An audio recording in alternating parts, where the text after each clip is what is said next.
con la directora del Instituto Nacional de Derechos Humanos, Lorena Fríes, es abogada especialista en estos temas. Lorena, ¿cómo está? Muchas gracias por venir. Buenas noches, gracias por la invitación. Hay otros temas que tienen que ver directamente con nuestro país, pero hay uno que surgió justo en esta tarde y que tiene que ver con esto, con los derechos humanos, y la verdad es que tiene de cabeza a una serie de abogados, políticos, en fin, discutiendo a través de redes sociales, y será tema de debate seguro mañana. Voy a leerlo textual porque no quiero perderme en la parte judicial o jurídica del lenguaje. Y es que la Corte Suprema, hablamos de la Corte Suprema chilena, para que no se pierdan, ordena al gobierno chileno a recurrir a la Organización de Estados Americanos, a la OEA, por la situación de dos considerados presos por razones políticas de Venezuela. Esto tiene que ver, como solo para poner el contexto, por una denuncia para que el gobierno chileno entrara al tema, que hicieron dos ciudadanos en Valparaíso, en Concón en específico. Esto pasó por la Corte de Apelaciones de Valparaíso, que lo rechazó porque no encontró las herramientas. Pasó a la Suprema y la Suprema ordena esto, que de verdad tiene una discusión porque ¿tiene jurisprudencia la Corte Suprema para hacer algo así? Y se lo pregunto a Lorena Fríes.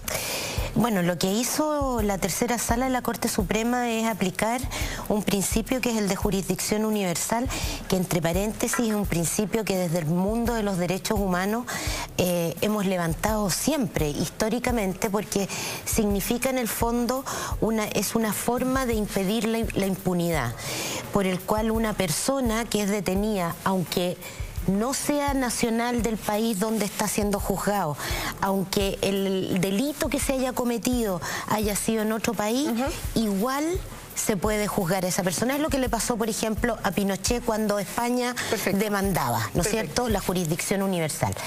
Y se ha aplicado en este caso, y quiero hacer la prevención. Yo creo que hay violación a los derechos humanos en Venezuela y creo en el principio de jurisdicción universal. No me queda tan claro que el principio de jurisdicción universal se pueda aplicar a cualquier derecho humano, sino que más bien se ha utilizado para los crímenes que conmueven la conciencia de la humanidad. Es decir, estamos hablando, se ha utilizado para genocidio, se ha utilizado para tortura, se ha utilizado para crímenes de guerra y crímenes de lesa humanidad. No es el caso, ¿no? Y entonces hay que estudiar más el fallo. Me parece interesante por lo que significa de avance en nuestra jurisprudencia aplicar el principio de jurisdicción universal. No sé si era el caso más acertado, independientemente de que ojalá Venezuela se abra para efectos de que se pueda constatar las condiciones de privación de libertad de estas dos personas. Es bien interesante porque hay una discusión entre abogados en Chile. Me imagino que después va a ser incluso una discusión que puede llegar afuera. El abogado que representó a estas dos personas decía hoy día y apelaba a eso mismo. Dijo, bueno, la Corte Suprema aquí reconoce que hay una mirada más universal respecto a los derechos humanos, y agregaba también que, bueno, tal como hay otros órganos del Estado, también la Corte Suprema puede ser un órgano que vele por lo que Chile suscribe internacionalmente, y también daba esa interpretación. Sí, totalmente, y a mí me parece que la Corte Suprema lo ha ido haciendo al señalar que los crímenes, por ejemplo, que se cometieron durante la dictadura son crímenes de lesa humanidad, o al declarar que son imprescriptibles o inamnistiables. Al aplicar ese principio de jurisdicción universal, efectivamente lo ha hecho en ese caso, y por lo tanto no es la primera vez que lo hace. El punto es que yo creo que en este caso la argumentación jurídica no termina de satisfacerme, pero eso puede ser incluso gustillo de abogado. Bueno, por eso de hecho hay una discusión. Ahora, ¿cómo lo interpretamos también? Y más allá de lo que puede pasar afuera, que le voy a preguntar, pero cuando la Corte Suprema acoge algo así e instruye al gobierno, que en este caso está administrando el Estado, a que haga una acción, ¿también hay una suerte de crítica de que el gobierno no lo ha hecho o no? ¿Se puede interpretar así? Yo creo que se podría interpretar así. Ahora, a mí lo que más me sorprende es que le pide al gobierno que requiera a la Comisión Interamericana, y eso me parece que no funciona de esa manera. Tengo la certeza que la Comisión Interamericana está con anteojos larga vista mirando la situación en Venezuela, y que no ha podido ingresar básicamente porque el Estado venezolano ha sido reticente con los organismos de derechos humanos. Pero sí podría ordenarle, y habría que ver si, bueno, lo que se busca es que Chile ahora pase a un nuevo estatus. Sí, ojalá fuera eso, que fuera un nuevo estatus y no fuera solo esa situación. Ahora, pone en una situación este fallo de la Corte Suprema complicada al gobierno de Chile. Lo pregunto porque si uno mira el caso de Venezuela, hay hay varias opiniones de distintos partidos políticos, de oposición, de gobierno frente a lo que pasa en Venezuela, y el gobierno chileno ha sido súper cauto en hablar de lo que pasa en Venezuela, señalando siempre que es un principio de autodeterminación de los pueblos, que hay una democracia que operará de una u otra manera, pero fue electo el presidente en Venezuela. Entonces lo mira así, y más bien son los expresidentes de varios países los que sacan la voz porque se sienten con más libertad para poder hacerlo. En Chile los expresidentes de distintos colores políticos han puesto sobre la mesa el caso de Venezuela. ¿Pone en la Corte Suprema una situación delicada al gobierno? Yo creo que de alguna manera sí. A mí me parece, bueno, y también tengo que decir, Beatriz, que mi mandato es para Chile, por lo tanto estoy opinando en términos personales. Yo tengo la impresión de que hay que empezar a hablar sobre Venezuela y sobre las violaciones a los derechos humanos en Venezuela, en China y en cualquier otra parte del mundo.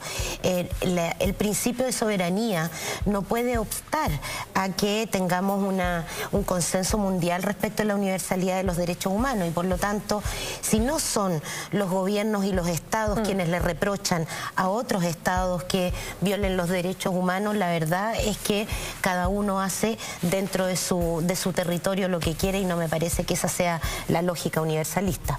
La Corte Suprema chilena toma esta decisión, pero existe una Corte Interamericana de Derechos Humanos, hay jurisdicción, lo voy a decir así, yo no sé si meto las patas a nivel de abogado, digamos, pero hay una jurisdicción internacional para estos temas.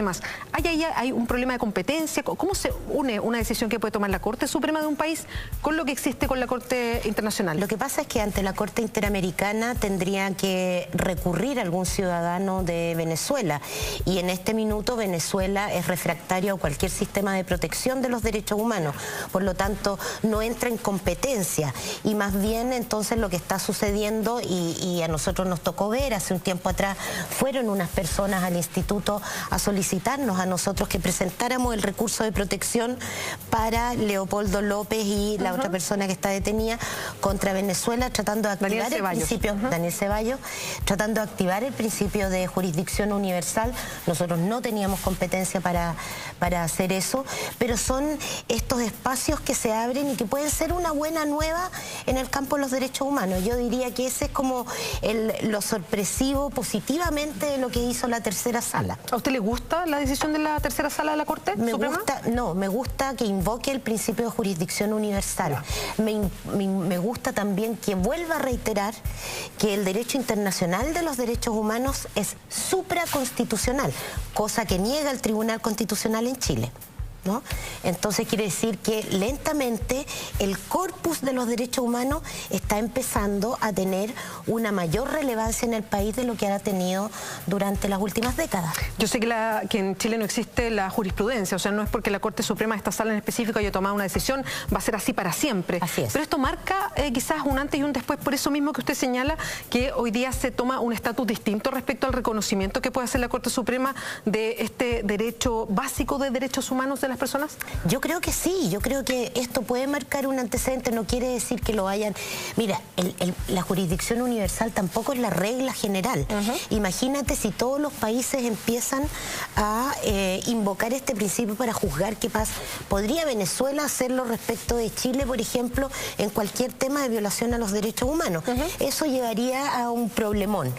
Por lo tanto, es un principio excepcional frente a graves violaciones a los derechos humanos. Invocado así, a mí me parece que es un paso adelante en el lugar que a mí me gustaría ver a Chile, que es con un liderazgo claro en materia de derechos humanos en la región, porque puede esgrimir un récord, digamos, en materia de derechos humanos, o de avance en materia de derechos humanos. Y espero que se mantenga así, o sea, que esto sea el principio de algo que ha venido pasando, que es que los tribunales de justicia cada vez más argumentan, incluyendo los tratados internacionales de derechos humanos. Y hoy día, a su juicio, Chile no tiene esa postura, esa posición de vanguardia en tema de derechos humanos, y me refiero a la región, en América Latina. Yo creo que no, Yo creo que en algún momento la tuvo y creo que la ha ido perdiendo. Es activo en los foros internacionales, es bastante pro derechos humanos, pero sin duda, digamos, eso no necesariamente tiene correlato interno, y yo creo que ahí hay que hacer un vínculo que es más directo.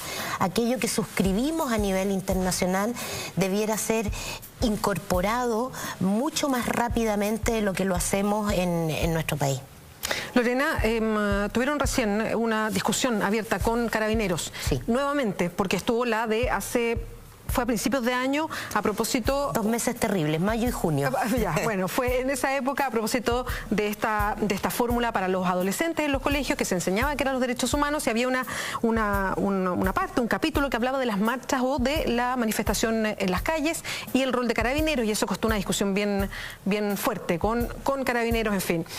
Hoy día pasa de nuevo con otro asunto que motivó una declaración de todos los consejeros del instituto respecto a esta facultad que tiene el instituto de ir a los lugares donde hay chilenos que están privados de libertad, extendiéndose lo amplio. Ahí usted nos puede definir qué significa eso, pero y que tuvieron problemas para entrar a calabozos de Carabineros para ver qué pasaba con personas detenidas. Sí. ¿Qué sucedió? ¿Por qué Carabineros le negó la entrada?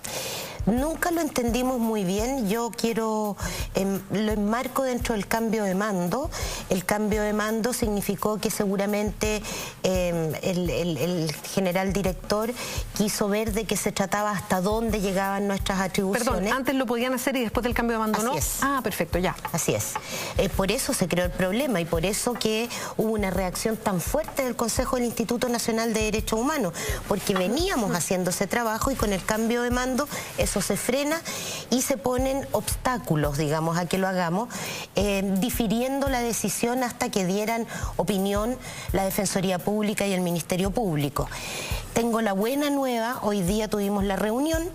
El Ministerio Público y la Defensoría dijeron no solo que era un trabajo complementario el que hacíamos, sino que era absolutamente necesario el trabajo que hacíamos, con lo cual nosotros entendemos que se acabó el conflicto y que volveremos a hacer lo que estábamos haciendo, que por lo demás ha sido re importante. Nosotros tenemos la posibilidad de generar acciones por tortura, y la tortura, yo me acuerdo que vine acá una vez a un programa y dije, la tortura existe en Chile. Sí, se le iba a preguntar por eso. Y existe, y tenemos en el caso de Carabineros 27 querellas por tortura, y en el caso de Gendarmería son más, y en el caso de investigaciones hemos logrado 2 condenas por tortura. Se practica la tortura, no como en la época de la dictadura, pero hay una especie de naturalización que hace que se vea incluso normal que quien es un agente del Estado pueda llegar a, entre comillas, castigar al delincuente, al preso, a tratar mal al que está en un psiquiátrico, al niño, al adolescente que tiene problemas con la ley, que está cumpliendo sanciones también. La prohibición de la tortura es absoluta, y por lo tanto, más que negarla, lo que tenemos es que activar todos los mecanismos para erradicarla. Ahora, usted habla de negarla, porque la verdad es que cuando el instituto ha firmado, y lo hace además en el informe que entrega anualmente, pese a que no es un tema que trascienda mucho más de lo que el instituto lo pone sobre la mesa, pero cuando usted dice en Chile se tortura, de verdad que suena muy fuerte por nuestra historia reciente. Sí. Pero ¿hay reacción por parte de las autoridades a lo que pasa? Porque esto se lleva a nivel de tribunales, pero ¿hay reacción de los que están arriba de Carabineros, Gendarmería, las instituciones psiquiátricas, si es que sucede ahí, el Sename, en fin? Yo creo que está habiendo reacción. Por una parte, en el caso de Gendarmería, por ejemplo, estamos trabajando con ellos ya hace más de 2 años, 3 años, en una capacitación en derechos humanos y el tratamiento que se les debe dar a las personas privadas de libertad. También nos han abierto las cárceles para que podamos identificar este tipo de situaciones. Obviamente la cultura institucional se resiste en Carabineros, se resiste en Gendarmería, pero los altos mandos finalmente entienden que lo mejor que puede pasar es que esto se radique de allí, porque si no es un círculo vicioso que no rehabilita a nadie y termina incorporando, haciendo más delincuentes incluso a los agentes del Estado que están allí dentro. Entonces, yo diría que sí se han abierto, que hay también de parte del Ministerio Público, hay un creciente interés por la formación en estos temas y en ver cuáles son los elementos que se requieren para poder detectarla. Lorena, ¿y cómo reaccionan las autoridades cuando se les dice hay tortura en Chile? No nos diga ahora, tenemos que hacer una pausa. Estamos conversando con la directora del Instituto Nacional de Derechos Humanos. Hacemos una pausa, espérenos. Teatro, danza, tenis, básquetbol, natación, pesas. El modelo de atención de Teletón es integral y contempla múltiples actividades. Cerca de 2.000 niños participan de talleres artísticos y más de 360 son parte de las actividades deportivas. 27 y 28 de noviembre, Teletón la hacemos todos. Y sigue en la entrevista verdadera, estamos conversando con la directora del Instituto Nacional de Derechos Humanos, Lorena Fries. Lorena, justo antes de irnos al corte estábamos hablando de los casos de tortura en Chile. Sí, tal como lo escuchan, tortura en Chile porque existe. Y yo preguntaba, ¿qué pasa con las autoridades del país? Las que están en el momento de la administración cuando se les dice desde el instituto se tortura en Chile. La primera reacción es de negativa. Yo me acuerdo que el año pasado nosotros como instituto decidimos que lo que íbamos a levantar es el tema de la tortura para desnaturalizarla, visibilizarla y para que los actores del Estado gubernamentales empezaran a darle peso para tender a la prevención y a la erradicación de la tortura. Al principio era, no, le ponen, los del instituto le ponen. Y hoy día ya el Ministerio Público está, como te decía, está recogiendo datos. La Policía de Investigaciones también han enviado señales de que no van a tolerar ese tipo de actos, así me lo planteó el director de la PDI. Por lo tanto, yo creo que estamos avanzando. Pero el primer caso, como en todas las cuestiones, es reconocer que tenemos un problema. Ya, y ahí se dio un paso. Se dio un paso. Lorena, volviendo a lo que pasaba con Carabineros, ¿cuál es la relación del Instituto de Derechos Humanos hoy día con Carabineros como institución? Es una relación normal. Yo sé que los medios de comunicación ponen una tremenda tensión. Es que pareciera que fuera bien tirante, ¿eh? Es que yo creo que es tirante, pero porque tiene que ser tirante muchas veces. Entonces, si tú quieres un conflicto regulado, porque no es que estemos haciendo cosas antagónicas, pero sí estamos mirando unos a otros. Ellos tienen que mirar una cosa y nosotros tenemos que mirarlos a ellos. Y por cierto que en un país donde Carabineros no es una institución que rinda mucha cuenta pública de lo que hace, evidentemente ha generado resistencia que hemos tenido que ir trabajando en este periodo de existencia del instituto.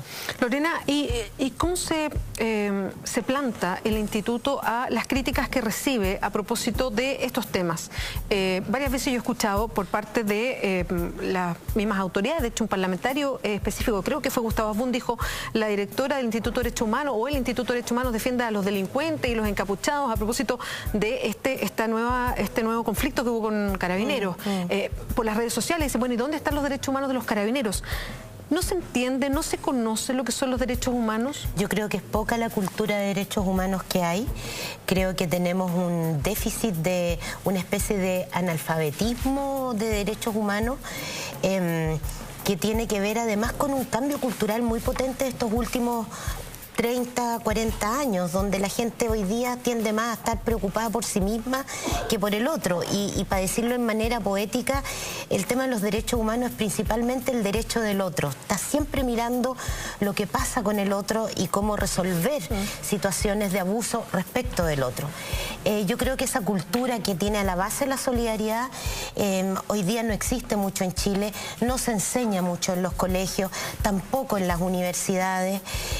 Por lo tanto, no está registrado como parte de nuestra herramienta cotidiana. Y yo creo que en la medida en que avancemos en eso, seguramente van a haber menos estridencia respecto de que defendemos a los encapuchados.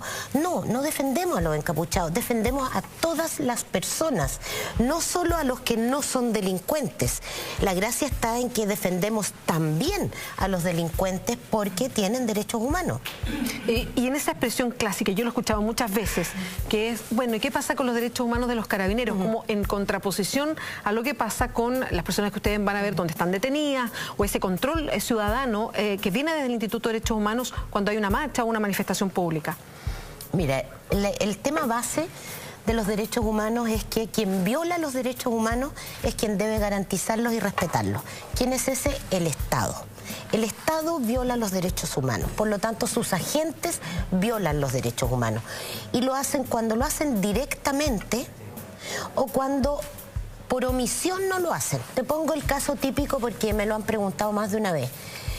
¿En la Araucanía se violan los derechos humanos? Sí, se violan los derechos humanos. ¿Y por qué se violan los derechos humanos? Porque tenemos una deuda pendiente en materia de derechos humanos con el pueblo mapuche, pero también hoy día tenemos eventualmente una violación a los derechos humanos cuando situaciones de violencia quedan en la impunidad, ¿no? Es decir, si hay retardo, si hay mala administración de justicia, si no se logra sancionar a quienes cometen actos de violencia, también podría haber vulneración de derechos. Pero es siempre porque el Estado hizo o porque el Estado no hizo. El resto, para eso, están los tribunales de justicia para ver las relaciones entre los particulares, ¿no es cierto?, que también tienen derechos, por supuesto, pero nosotros tenemos que mirar solo cuando son los agentes del Estado. Lorena, y Carabineros tiene derechos humanos en tanto persona, pero además dependientes del Estado, además. Exactamente, y por lo tanto se los puede violar el Estado también. Sí, claro. Por ejemplo, si no tienen seguros de vida o si no tienen el equipo necesario para enfrentar situaciones de inseguridad, se les está violando sus derechos humanos. Lorena, por nuestro pasado, a propósito de una dictadura muy feroz que violó los derechos humanos, tendemos cada vez que se habla de temas de derechos humanos a mirar esa situación.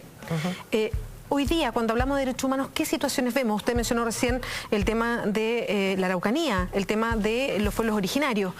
Claro, ese es un tema permanente que a lo mejor surge ahora, porque antes estaba más bien todo concentrado en lo que pasó en la época de la dictadura. ¿Cuáles son esos otros temas de derechos humanos actuales a los que también están mirando el Instituto? Hay muchos, pero mira, la forma quizás más gráfica de señalarlo es los temas que nosotros recogemos todos los años en el informe anual de derechos humanos. Y básicamente son de tres tipos. Unos que tienen que ver con las violaciones en el pasado, donde el paso del tiempo no niega que hayan todavía obligaciones permanentes hacia adelante. Otros, los temas de no discriminación, donde yo creo que tenemos un gran déficit. Los temas de derechos económicos y sociales en Chile todavía no son considerados derechos humanos. La Constitución es muy débil en la protección de esos derechos y algunos ni siquiera están reconocidos como el derecho a la vivienda o el derecho al agua. Yo creo que esos son temas y hoy día también de gran preocupación, te diría yo, que tiene que ver con los temas de intimidad.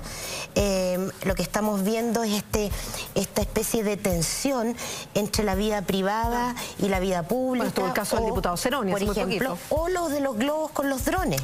Ya. También. Que también fue una discusión. Efectivamente, que tiene que ver con hasta dónde puede introducirse en aras de la seguridad, invadirse la vida privada o íntima de las personas.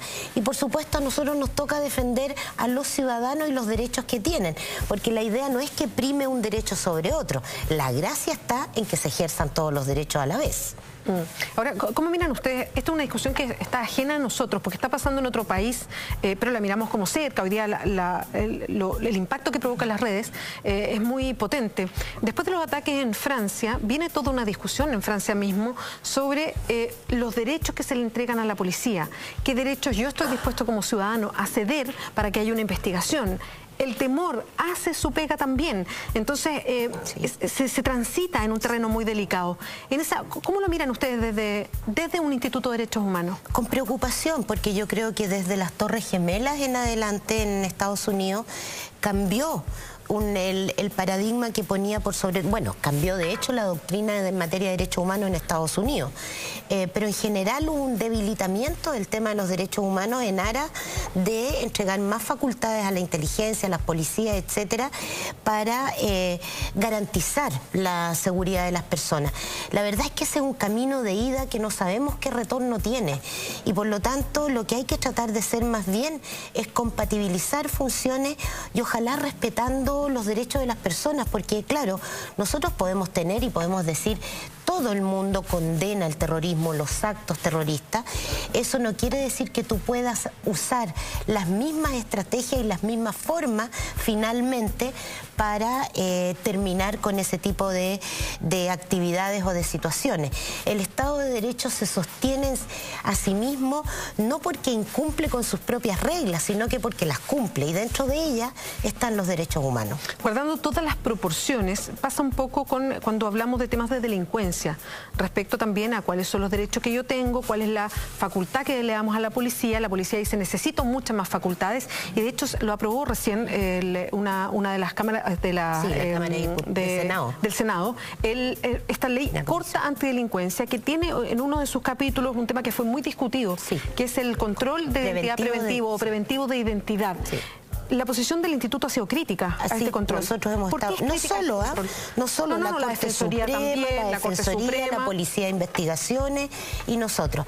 ¿Por qué hemos sido? Porque finalmente lo que está quedando hoy día es que ampliándose las facultades de Carabineros para hacer ese control preventivo en cualquier momento, en cualquier lugar y a cualquier persona. Es decir, eso que debiera ser una herramienta excepcional, porque la regla general es la libertad de circulación, el no tener que identificarse, que no te paren, que no te nieguen la posibilidad de manifestarte, eso hoy día pareciera que pudiera transformarse en una excepción con este control tan amplio.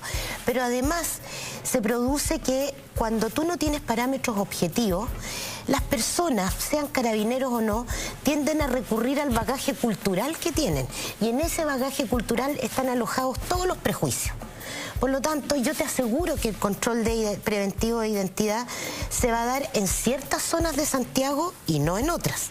Seguramente en ciertas regiones más que en otras, que tiene que ver con temas de discriminación y de prejuicio que hay hacia ciertos colectivos, respecto de la gente, por ejemplo, más pobre, respecto de diversidades sexuales, respecto del comercio sexual, por ejemplo, respecto de pueblos indígenas o donde hay conflicto, digamos, con el Estado. Y nosotros lo que estábamos señalando, y lo han señalado otros también, es que Carabineros tiene las suficientes atribuciones para hacer bien su pega.